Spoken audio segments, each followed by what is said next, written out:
नमस्कार दोस्तों, स्वागत है आपका स्कूल गुरुजी पर। आओ अपनी पढ़ाई को मजेदार और आसान बनाएं। तो चलिए शुरू करते हैं आज की ये क्लास। अम, सोचिए जरा, अगर हम लोग जिस कुर्सी पर इस वक्त बैठे हैं हम्म। उसके बारे में सोचें, हम्म। वो हमें कितनी ठोस और मजबूत लगती है ना? हम्म। पर क्या हो अगर मैं कहूँ कि हमारी ये कुर्सी लगभग 99% खाली जगह है। बाप रे, 99%। पर हाँ, सच में ऐसी कुछ रियलिटी है हमारी इस दुनिया की। सही में। और हम उस कुर्सी के आर पार इसलिए नहीं गिरते क्योंकि अनगिनत छोटे छोटे कण आपस में एक एक इनविजिबल रस्सी खींच रहे हैं। हम अपने आसपास रोजाना हजारों चीजें देखते हैं, जैसे एक भारी पत्थर हो गया या पत्ते पर टिकी पानी की एक छोटी सी बूंद। बिल्कुल, रूप में बिल्कुल अलग होती हैं ये चीजें। हाँ, पर अगर हम इनके बिल्कुल अंदर झांक कर देखें तो इनकी सच्चाई आम सोच से बिल्कुल अलग निकलती है। तो आज के इस डीप डाइव में हमारा मुख्य उद्देश्य इसी भौतिक दुनिया को, जिसे हम पदार्थ या मैटर कहते हैं, उसकी इस छिपी हुई सच्चाई को समझना है। ये बहुत ही इंटरेस्टिंग टॉपिक है क्योंकि इस छिपी हुई सच्चाई को समझने की कोशिश ना सदियों से चल रही है।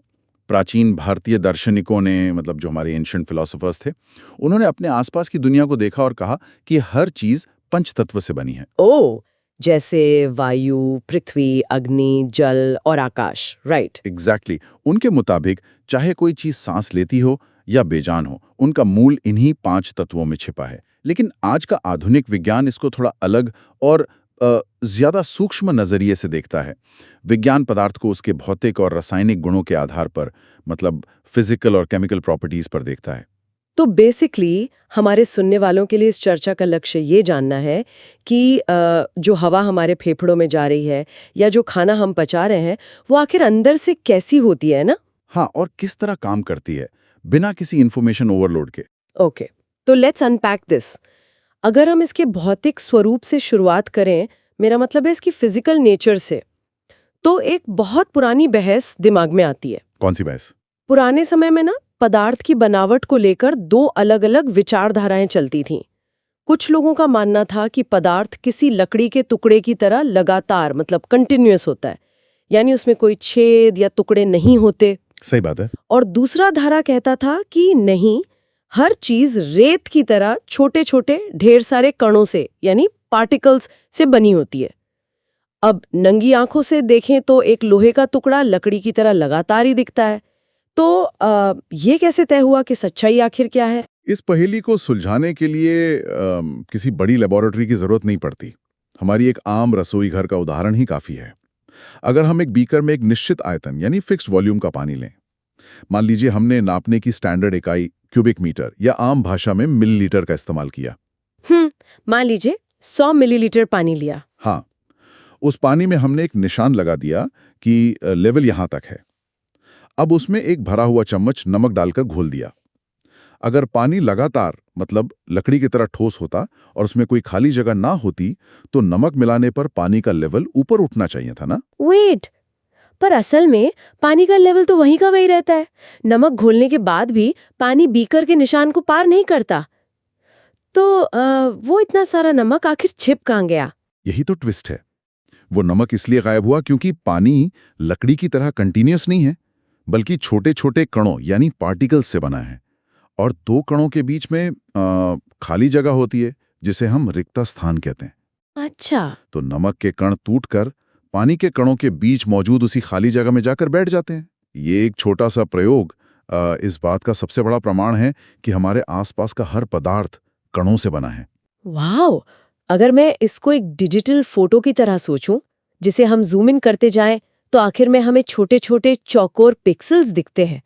क्या हम पदार्थ को भी इस तरह जूम इन करके कणों के रूप में समझ सकते हैं? बिल्कुल समझ सकते हैं। ये एनालॉजी एकदम परफेक्ट है। पर एक सवाल उठता है कि ये कण आखिर कितने छोटे होते हैं? क्या हम इन्हें किसी पावरफुल माइक्रोस्कोप के बिना महसूस कर सकते हैं? इन कणों का आकार सच में हमारी कल्पना की हद से भी छोटा होता है। इसे महसूस करने का एक तरीका डाइल्यूशन यानी घोल को पतला करने में देखा जा सकता है। एक रसायन होता है पोटेशियम परमैंगनेट। ओह, वो पर्पल वाला केमिकल। वही, उसके क्रिस्टल बहुत ही छोटे होते हैं। अगर हम उसके सिर्फ 2 या 3 छोटे क्रिस्टल लें और उन्हें 1 लीटर पानी में डाल दें, तो वो पूरा 1 लीटर पानी गहरे गुलाबी रंग का हो जाता है। राइट। और अगर मैं इस गहरे गुलाबी पानी में से थोड़ा सा हिस्सा निकालकर उसे साफ पानी में मिला दूं तो नया पानी भी गुलाबी हो जाएगा। मैंने स्कूल में किया था ये। डेटॉल के साथ भी बिल्कुल ऐसा ही होता है ना? बिल्कुल। अगर हम सिर्फ 2 मिलीलीटर डेटॉल लें और उसे 1 बाल्टी पानी में डालें तो महक आती है। हाँ, और फिर उस बल्टी से 1 मग पानी निकालकर दूसरी साफ बल्टी में डालें तो वहां भी डेटॉल की महक पहुंच जाती है। इसका मतलब उस 2 मिलीलीटर डेटॉल में इतने अनगिनत कण थे जो बार बार पतला करने के बावजूद अपने आप को और छोटे छोटे हिस्सों में बांटते चले जा रहे हैं। एग्जैक्टली और खत्म नहीं हो रहे हैं। ये इस बात का सबसे बड़ा प्रूफ है कि पानी की एक छोटी सी बूंद में भी लाखों करोड़ों कण हो सकते हैं। वो लगातार अपने आप को छोटी से छोटी जगह में फैला सकते हैं। इन्हें हम साधारण आंखों से तो छोड़िए, आम माइक्रोस्कोप से भी नहीं देख सकते। ठीक है, अब ये तो तय हो गया कि दुनिया की हर चीज अनगिनत छोटे कणों से बनी है। पर जब मैं अपने आगे रखी इस टेबल को देखती हूँ तो ये एकदम शांत और स्थिर लगती है। तो क्या ये कण ऐसी ही शांति से एक जगह बैठे रहते हैं? यहीं पर हमारी आंखें हमें धोखा देती हैं। अगर हम बिल्कुल माइक्रोस्कोपिक लेवल पर उतरकर देखें तो वहां शांति जैसा कुछ नहीं है। वेट, सच में? हाँ, वहां पूरी तरह से केओस यानी भगदड़ मची हुई है। पदार्थ के कण निरंतर गतिशील होते हैं। उनके अंदर एक ऊर्जा होती है जिसे हम काइनेटिक एनर्जी या गतिज ऊर्जा कहते हैं। वो कभी नहीं रुकते। मतलब वो हमेशा घूमते रहते हैं? बिल्कुल, वो हमेशा एक दूसरे से टकराते रहते हैं और इस भगदड़ को हम अपनी रोजमर्रा की जिंदगी में रोज महसूस करते हैं, भले ही हमारा ध्यान ना गया हो। कैसे? अगर कमरे के एक कोने में कोई बुझी हुई अगरबत्ती रखी हो तो उसकी महक लेने के लिए हमें अपनी नाक बिल्कुल उसके पास ले जानी पड़ती है ना? हाँ, बिल्कुल। पर जैसे ही हम उस अगरबत्ती में आग लगाते हैं, उसकी महक खुद चलकर पूरे कमरे में और यहाँ तक कि दूसरे कमरों तक पहुंच जाती है। ये काइनेटिक एनर्जी और तापमान के सीधे रिश्ते को दर्शाता है। अच्छा, तो जब अगरबत्ती बुझी हुई थी तब आसपास के कणों की गति और उनकी काइनेटिक एनर्जी कम थी, लेकिन जैसे ही हमने उसको जलाया तापमान बढ़ा। एग्जैक्टली। गर्मी मिलते ही कणों को एक झटका मिला, उनकी स्पीड और काइनेटिक एनर्जी बहुत तेजी से बढ़ गई और वो हवा के कणों के साथ और ज्यादा तेजी से टकराने और फैलने लगे। एक और दिलचस्प चीज यहाँ आती है, विसरण यानी डिफ्यूजन। मुझे एक और उदाहरण याद आ रहा है। मैंने एक बार 2 ग्लास पानी लिया था। एक में मैंने लाल स्याही की बूंद डाली और दूसरे में शहद की बूंद डाली। और क्या देखा आपने? स्याही देखते ही देखते पूरे पानी में एकदम से फैल गई। लाइक पानी का रंग तुरंत बदल गया, जबकि शहद पानी के बिल्कुल नीचे जाके बैठ गया और उसे फैलने में बहुत वक्त लगा। सही ऑब्जर्वेशन है। ये अलग अलग कणों की डेंसिटी और उनके आकर्षण बल का नतीजा है। स्याही के कणों को पानी के कणों के बीच की खाली जगह में घुसने में कम तकलीफ होती है, तो इसीलिए उनकी आपस में मिक्सिंग बहुत तेजी से होती है। हाँ, जब 2 अलग अलग पदार्थों के कण इस तरह अपने आप एक दूसरे में मिल जाते हैं तो उस पूरी प्रक्रिया को विसरण या डिफ्यूजन कहते हैं। और जैसा अगरबत्ती वाले केस में हुआ था, तापमान बढ़ने पर यह विसरण बहुत तेज हो जाता है। ओहो, तो इसीलिए गरम खाने की खुशबू दूर तक फैलती है, क्योंकि तापमान ज्यादा होने से कण बहुत तेजी से हवा में मिलकर हम तक पहुंचते हैं। ठंडे खाने में काइनेटिक एनर्जी कम होती है तो महक वहीं रुकी रहती है। बिल्कुल perfect deduction. Here's where it gets really interesting. अगर ये कण हर वक्त इतनी आजादी से घूम रहे हैं, भगदाड़ मची हुई है, तो इस हिसाब से मेरे सामने रखी ये टेबल जो इन्हीं कणों से बनी है, उसे तो कब का खुद चलकर दूसरे कमरे में निकल जाना चाहिए था। उसके कण हवा में उड़ क्यों नहीं रहे? ये बहुत ही बढ़िया सवाल है। यहाँ एंट्री होती है नेचर के एक और नियम की, आकर्षण बल यानी फोर्स ऑफ अट्रैक्शन। हर कण दूसरे कण पर एक खिंचाव, एक आकर्षण लगाता है। ये बल उन्हें एक साथ बांध कर रखने की कोशिश करता है। मतलब एक तरह से उनके बीच इनविजिबल बेड़ियां हैं? हाँ, आप समझिए कि कण भले ही घूमना चाहते हैं, भागना चाहते हैं, लेकिन इन बेड़ियों की वजह से आजाद नहीं हो पाते। ठोस चीजों में ये आकर्षण बल इतना मजबूत होता है कि कण अपनी जगह छोड़कर भाग नहीं सकते। वो बस अपनी ही जगह पर खड़े होकर वाइब्रेट करते रहते हैं। ओह, तो इसी मजबूत आकर्षण बल की वजह से टेबल हवा में नहीं उड़ती। बिल्कुल। तो यहाँ पर 3 खेल चल रहे हैं। पहला, कणों के भागने की कोशिश यानी उनकी गति। दूसरा, उनके बीच में मौजूद खाली जगह। और तीसरा, उन्हें बांध कर रखने वाला आकर्षण बल। एकदम सही पकड़ा आपने। और यही तीनों मिलकर तय करते हैं कि दुनिया की कोई भी चीज अपनी किस अवस्था यानी स्टेट में होगी। यहीं से पदार्थ की 3 मुख्य अवस्थाओं का जन्म होता है, ठोस, द्रव और गैस। यानी सॉलिड, लिक्विड और गैस। ठीक है, तो शुरुआत सॉलिड से करते हैं। इनकी सीमाएं और आकार बिल्कुल फिक्स होते हैं ना? और इनका आयतन या वॉल्यूम भी निश्चित होता है। हाँ, सॉलिड्स में कण इतने पास होते हैं और उनका आकर्षण बल इतना ताकतवर होता है कि उनके पास भागने की बिल्कुल जगह नहीं होती। इसी वजह से सॉलिड्स में कंप्रेसिबिलिटी यानी दबाव डालकर सिकुड़ने की क्षमता लगभग शून्य होती है। आप एक पत्थर को अपने हाथ से दबाकर छोटा नहीं कर सकते। लेकिन हम एक रबर बैंड को खींचकर बड़ा कर देते हैं, तो क्या वो सॉलिड नहीं है? या स्पंज ले लीजिए, जिसे मैं एक मुट्ठी में दबा लेती हूँ, और चीनी जिसे मैं गोल जार में डालूं तो गोल बन जाती है, और चौकोर डब्बे में डालूं तो चौकोर बन जाती है। फिर ये सब क्या है? देखिए, ये सभी ठोस ही हैं। रबर बैंड पर जब हम बाहर से फोर्स लगाते हैं तभी उसका आकार बदलता है। जैसे ही फोर्स हटाते हैं वो वापस अपनी पुरानी स्टेट में आ जाता है। अगर हम हद से ज्यादा ताकत लगाएंगे तो वो टूट जाएगा, पर लिक्विड की तरह बहेगा नहीं। Make sense. और चीनी के साथ क्या होता है कि हम उसके पूरे ढेर का आकार बदलते हुए देखते हैं। लेकिन अगर आप चीनी के एक अकेले दाने, एक सिंगल क्रिस्टल को देखेंगे तो उस छोटे दाने का आकार वैसा का वैसा ही ठोस रहता है, चाहे डब्बा कोई भी हो। सही बात है। और स्पंज वाला मैटर? स्पंज में मटेरियल तो ठोस ही है, बस उसके अंदर छोटे छोटे छेद होते हैं जिनमें हवा भरी होती है। जब आप स्पंज दबाते हैं तो वो सॉलिड नहीं दबता, बल्कि उन छेदों में फंसी हवा बाहर निकल जाती है, इसलिए वो कंप्रेस हो पाता है। ओह वाओ, क्लियर हो गया। अब द्रव यानी लिक्विड्स की बात करते हैं। पानी, तेल, दूध, इनके साथ आकर्षण बल का किस्सा थोड़ा अलग है। इनका अपना कोई आकार नहीं होता, जिस बर्तन में डालो उसके जैसा रूप ले लेते हैं। हाँ, पर इनका वॉल्यूम तय होता है, मात्रा तय होती है। खास बात यह है कि द्रव बह सकते हैं, इसलिए इन्हें तरल या फ्लूइड कहा जाता है। पता है, यहाँ सबसे हैरान करने वाली बात मुझे ये लगी कि लिक्विड्स के अंदर सॉलिड्स, लिक्विड्स और यहाँ तक कि गैसेस, तीनों का डिफ्यूजन हो सकता है। पानी के अंदर तीनों चीजें घुल सकती हैं। और सोचने वाली बात यह है कि अगर गैसेस पानी में डिफ्यूज ना हो पाती तो समुद्र और नदियों में जीवन संभव ही नहीं था। जो जलीय जीव हैं जैसे मछलियां, वो जिंदा कैसे हैं? वही तो, उन्हें भी तो सांस लेनी है। हाँ, हवा में मौजूद ऑक्सीजन और कार्बन डाइऑक्साइड गैस लगातार पानी में घुलती रहती है। मछलियां अपने गलफड़ों यानी गिल्स के जरिए उसी घुली हुई ऑक्सीजन को निकालकर सांस लेती हैं। सॉलिड्स के मुकाबले लिक्विड्स में कण थोड़े आजाद होते हैं, उनके बीच थोड़ी ज्यादा खाली जगह होती है। तो इसीलिए गैस के कण पानी के कणों के बीच की जगह में आसानी से प्रवेश कर जाते हैं। बिल्कुल। अब तीसरी स्टेट पर आते हैं, गैस। इनके अंदर कणों की आजादी सबसे ज्यादा होती है ना? सही कहा। इनका आकर्षण बल ना के बराबर होता है, इसीलिए ये लगातार इधर उधर टकराते रहते हैं। इनकी कंप्रेसिबिलिटी सबसे बेहतरीन होती है। एक रियल लाइफ एग्जाम्पल लें तो मतलब जब मैं कार में सीएनजी भरवाती हूँ, जिसका पूरा नाम ही कंप्रेस्ड नेचुरल गैस है, तो क्या मैं असल में गैस के करोड़ों कणों को जबरदस्ती एक छोटे से लोहे के सिलेंडर में धूस रही हूँ? So what does this all mean for the particles themselves? Gas के कणों का पूरा खेल ही जगह घेरने का है। जब कार के सिलेंडर में गैस भरी जाती है तो उन आजाद और भागते हुए कणों पर एक भारी दबाव डाला जाता है। इस दबाव से कणों के बीच की दूरी कम हो जाती है। पर उनकी एनर्जी तो कम नहीं होती ना? नहीं, क्योंकि उनमें काइनेटिक एनर्जी बहुत ज्यादा होती है। वो शांति से नहीं बैठते।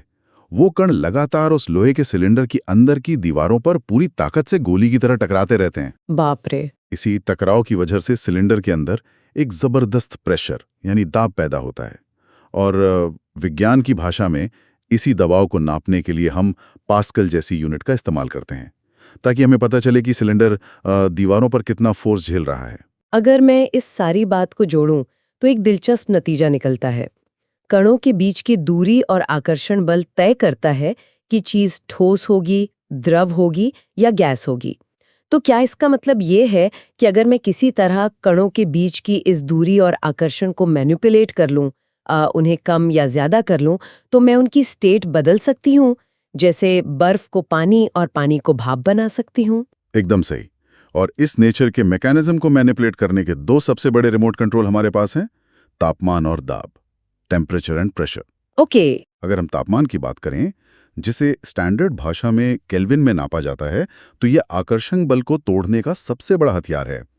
जब हम किसी बर्फ को गर्म करते हैं तो बर्फ के कणों को एक्स्ट्रा काइनेटिक एनर्जी मिलती है और फिर वो बेड़ियां तोड़ देते हैं। हाँ, ये एक्स्ट्रा ऊर्जा उनकी वाइब्रेशंस को इतना बढ़ा देती है कि वो अपने आकर्षण बल की बेड़ियों को तोड़कर थोड़े आज़ाद हो जाते हैं और द्रव यानी पानी में बदल जाते हैं।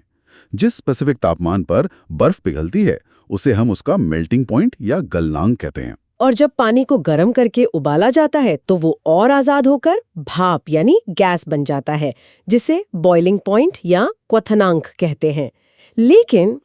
लेकिन इस बदलाव में एक ऐसी प्रक्रिया होती है जो सच में दिमाग को उलझा देती है। आप गुप्त ऊष्मा की बात कर रही हैं? हाँ, अगर हम एक बीकर में बर्फ पिघला रहे हैं और उसमें एक थर्मामीटर लगा दिया है, नीचे से लगातार आग जल रही है, लेकिन जब तक पूरी की पूरी बर्फ पिघल नहीं जाती थर्मामीटर का तापमान बढ़ता ही नहीं, वो वही रुका रहता है।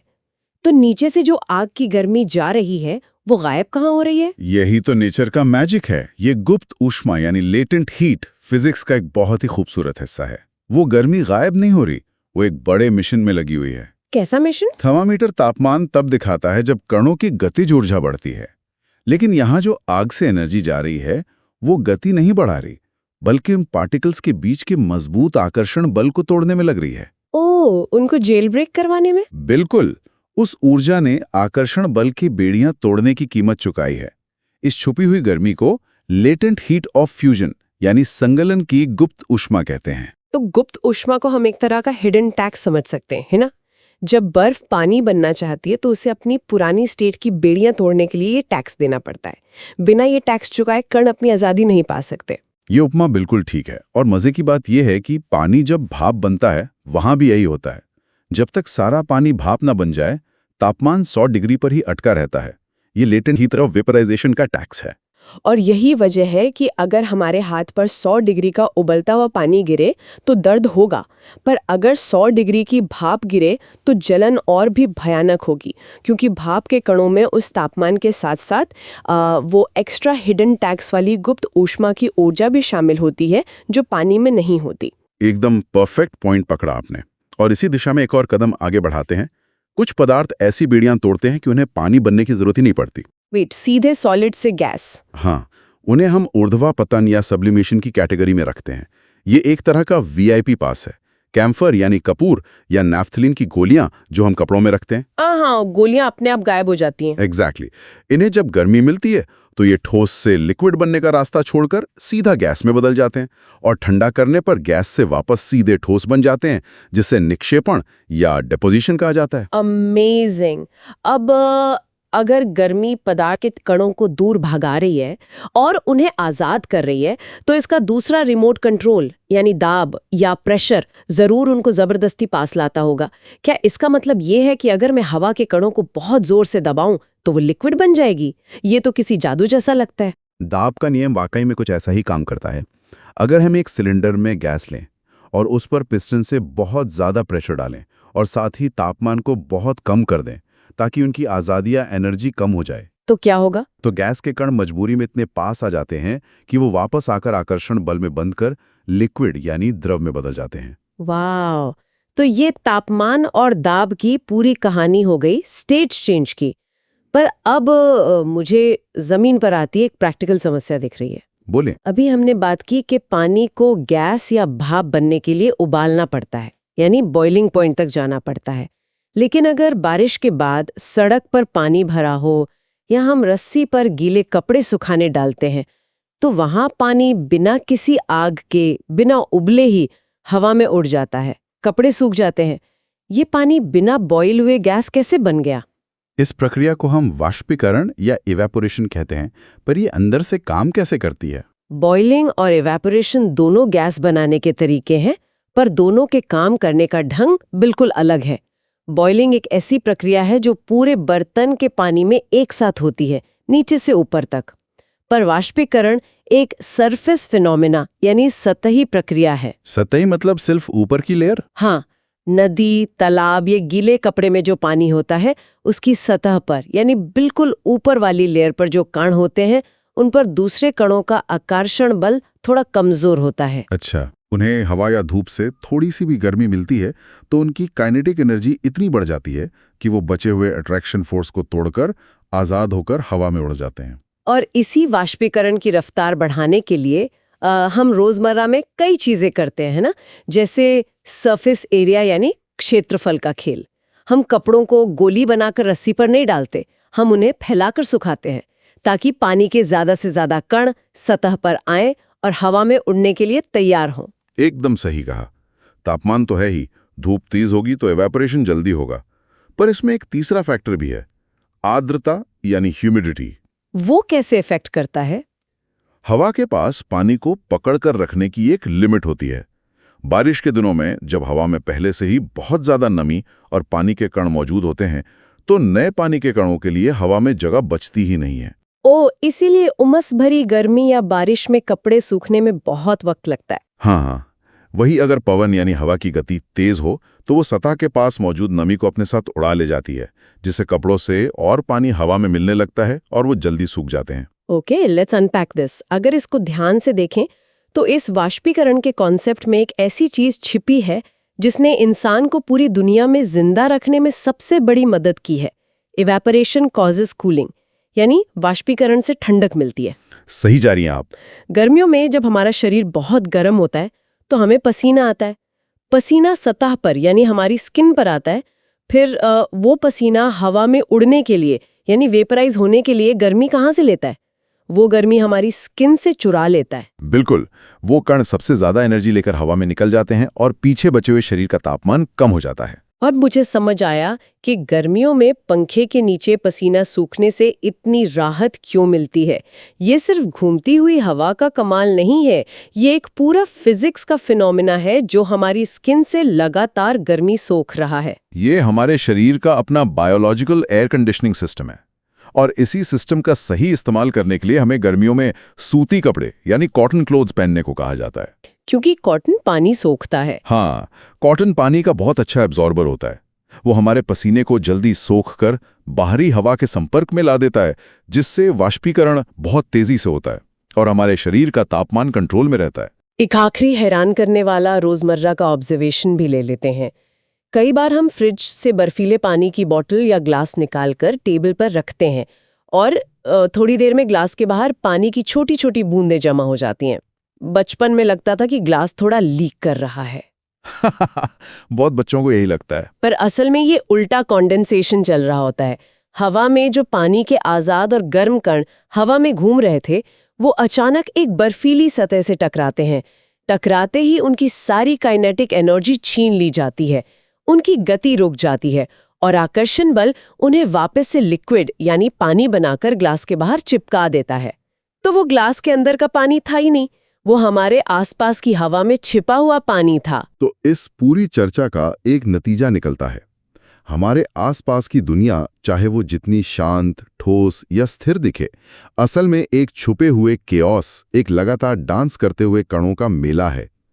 इनके बीच की दूरी, इनकी आपस में चलती खींचतान और इन पर लगने वाला तापमान और दबाव यही तय करते हैं कि दुनिया की हर एक चीज आज किस रूप में हमारे सामने मौजूद है। और इन सभी फिजिकल फिनोमेना को ठीक से जानना और साइंटिफिकली उन्हें मापना, चाहे वॉल्यूम के लिए क्यूबिक मीटर हो या गैस प्रेशर के लिए पास्कल, ये आधुनिक विज्ञान का तरीका है सृष्टि के उन मूल नियमों को समझने का जिन पर प्राचीन लोगों ने भी गौर किया था। एकदम सही। तो जो लोग हमें सुन रहे हैं, अगली बार जब आप उबलता हुआ पानी देखें या पंखे के नीचे पसीना सूखने का एहसास करें, तो उन अनगिनत कणों की इस भगदाड़ को महसूस करने की कोशिश कीजिएगा। और इस डीप डाइव को बंद करने से पहले मैं वही सवाल दोहराना चाहती हूँ जहां से हमने शुरू किया था। कुर्सी वाला सवाल। हाँ, अगर हमारी बॉडी और जिस कुर्सी पर हम बैठे हैं दोनों ही लगातार घूमते टकराते कणों से बने हैं, जिनके अंदर सबसे ज्यादा एम्प्टी स्पेस यानी खाली स्थान छिपा है, तो आखिर हम उस कुर्सी के आर पार गिर क्यों नहीं रहे? इन बेड़ियों को बनाए रखने वाला आकर्षण बल क्या सच में इस पूरे यूनिवर्स का सबसे बड़ा जादूगर नहीं है? सोचिए इस बारे में। मिलते हैं अगले डीप डाइव में।